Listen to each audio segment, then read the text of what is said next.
Hello everyone, welcome back to another 10 underrated commander cards video. As always, I would like to remind you that my affiliate link to tcgplayer.com is in the description below. Whatever purchases you make on tcgplayer.com will go towards helping out the channel. I appreciate all of your support, even if you're just clicking and watching the video. Thank you so much. So for this time, if you're unfamiliar with this little series I've done for a while, I just go through 10 cards that I feel like people could use in Commander. They're not necessarily standouts, but they're cards that I think if people put them in their decks more often, they'd have a lot more fun. I think it's one of the biggest questions in Commander is, well, how do I have the most fun? It's not necessarily by playing the most powerful cards, the most well-known cards. Sometimes you just want to play something a little more obscure, and I think that the more obscure out there cards tend to be some of the more fun ones. So let's start it off here with the first one, which is Bloodthirsty Blade. I know a lot of people know about this one from last year's Commander 2019. It's a 2-mana equipment. The equipped creature gets +2/+0 and is goated.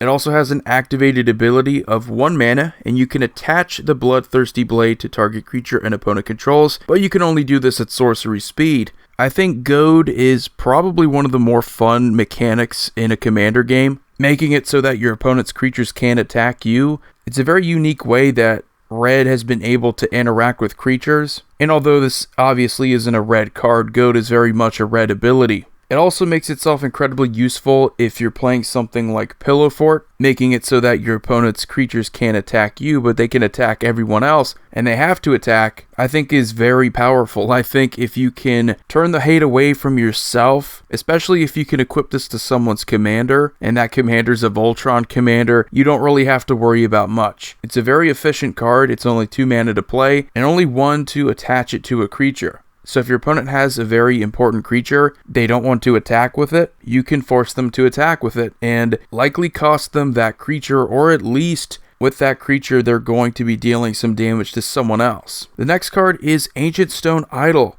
10 mana artifact creature Golem, a 12/12 with flash. It costs 1 less to cast for each attacking creature, which is pretty unique. Of course, this is pretty situational. This would require an opponent having to attack you with multiple creatures in order to get significant cost reduction. Flashing this into play, I think you can really turn the tables. It's a 12/12 with trample, which is always nice whenever you're able to get a keyword in there. It also has a really cool death trigger that when it dies, you create a 6/12 colorless construct artifact creature with trample. It's sort of similar to the last card where you could use it in a Pillow Fort strategy. You could use it in some kind of flash strategy. I know they're not very common, but if you make a deck with nothing but instant speed spells, flash, this would go along pretty well with that. Kind of like a trap deck where all you do is just respond to whatever your opponents do. Not overwhelming, but you could also destroy it, get the token, and then have fun maybe copying the tokens with something like a Brutaclad. Pretty interesting card, obviously going to be more defensive. The next card is Commander's Insignia, 4 mana white enchantment. Creatures you control get +1/+1 for each time you've cast your commander from the command zone this game. Now, out of all the cards in Commander 2019, this is up there. I really think it's one of my favorites. I'm a big fan of anthems, and I think it's just a simple but effective way to win in white. And I think people look at the condition of having to cast your commander multiple times and they view that as a downside. But there are many commanders that are cheap, they're affordable, you can replay them over and over again, and even if you've only played your commander twice, all of your creatures are going to get +2/+2. If you're playing a deck that's focused on combat, your commander's probably died a few times anyway.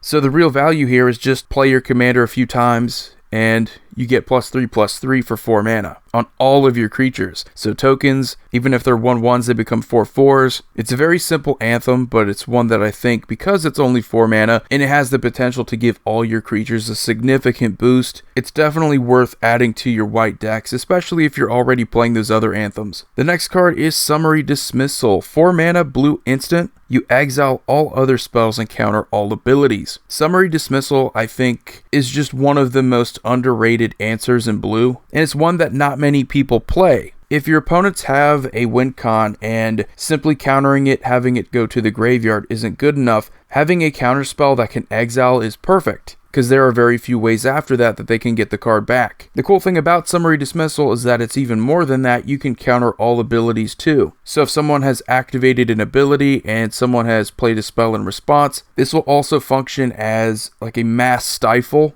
so all of those abilities will be countered. It's a very useful card, like I said, for combos, stopping those, exiling important combo pieces. I highly recommend this if you're playing blue, and especially if you're playing blue on a budget. This is one of the best blue cards you can get for very little money. The next card is Minez Dilation. 7 mana blue enchantment. Whenever an opponent casts his or her first spell each turn, that player exiles the top card of their library. If it's a non-land card, you may cast it without paying its mana cost. Now, kind of like with Goad, it's not always a sure thing, which is why I'm assuming the majority of Commander players don't play cards like Minez Dilation. But to me, that's what makes the format fun, not always knowing what you're going to get. It's why Gonti is one of my favorite black commanders, because you don't know what you're going to get. Sometimes you just have to roll the dice here. And with Minez Dilation, you get to pretty much steal the top card of their library. Of course, it could be dead and you could have a land card there, but the potential is pretty good. And it is a May, so if it's something like a board wipe that would get rid of enchantments, meaning this one, you don't have to play it. So if it's a spell that would hurt you, you don't have to cast it.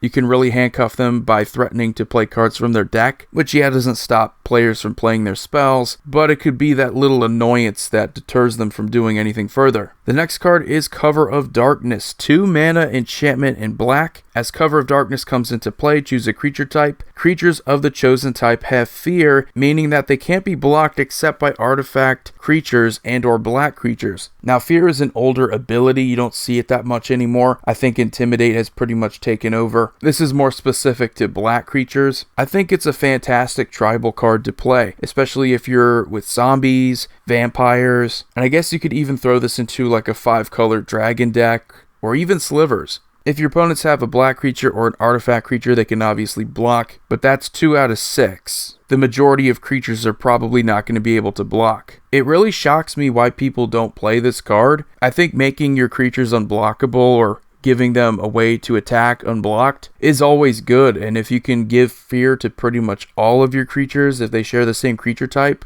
as the chosen creature type, I think, you can win games off of that. That's pretty powerful, and it's just a 2 mana black enchantment, so very efficient. The next card is a pretty powerful spell again. Kind of amazing why I don't see it that often in Commander. Deadly Tempest. 6 mana black sorcery from Commander 2015. Destroy all creatures. Each player loses life equal to the number of creatures he or she controlled that were destroyed this way. So if you like the card Fumigate, you will probably like this card too. It's in the same way going to board wipe and then affect life totals. But this time, instead of gaining you a bunch of life, players lose life equal to the number of creatures that were destroyed. Meaning that it could be a win con if your opponents have a massive board. Let's say there's some kind of combo that gives them infinite creatures. Well, this just pretty much kills them.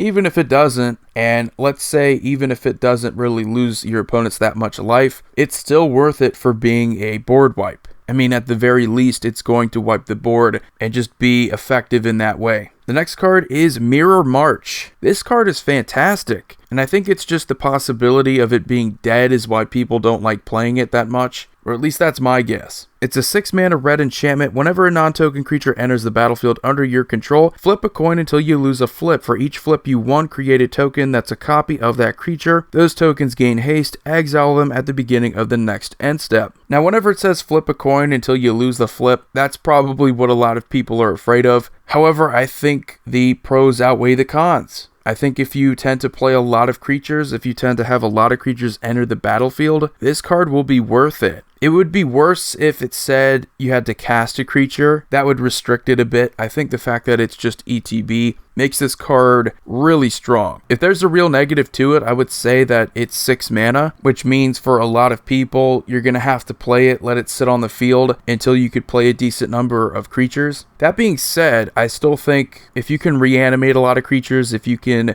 throw this into a multicolored deck that synergizes with the graveyard, you could have a lot of fun, because ETBs are ETBs. If you get them from creatures coming back from the graveyard, they still count, so you can get copies of those creatures too. Just a fun card. Again, I like recommending fun cards. The next one is Oren Frostfang. This is a 5 mana green snow creature snake, 2/6. Attacking creatures you control have death touch, and whenever a creature you control deals combat damage to a player, you draw a card. You have a really cool thing here where all of your attacking creatures have death touch. It's not as good as, say, something like Archetype of Finality. It's not as good as just simply giving all of your creatures death touch. That way you can use them defensively, but it still makes it easier for you to attack, and it enables you to take advantage of the second part where you get to draw a card, which in green you're likely going to be a creature heavy deck anyway. Giving yourself that extra card draw I think is fantastic. And the last card is Realm Razer. This 6 mana Naya colored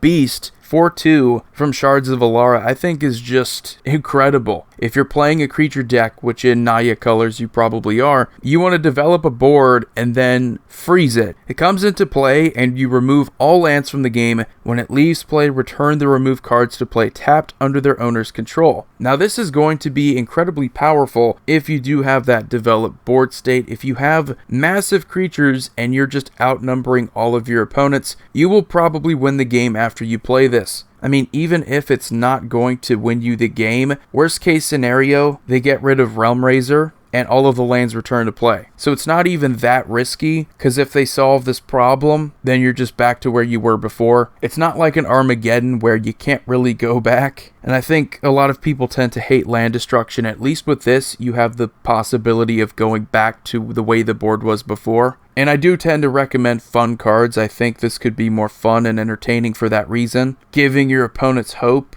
that's always a good thing. Even if it is just an illusion, it's not an outright Armageddon. And I tend to take things like that into consideration when I make my videos. But anyway, guys, that's going to do it for this one. Let me know what you think about these 10 underrated commander cards. Hope you all have a ton of fun playing your games. Void here signing off. Have a wonderful day.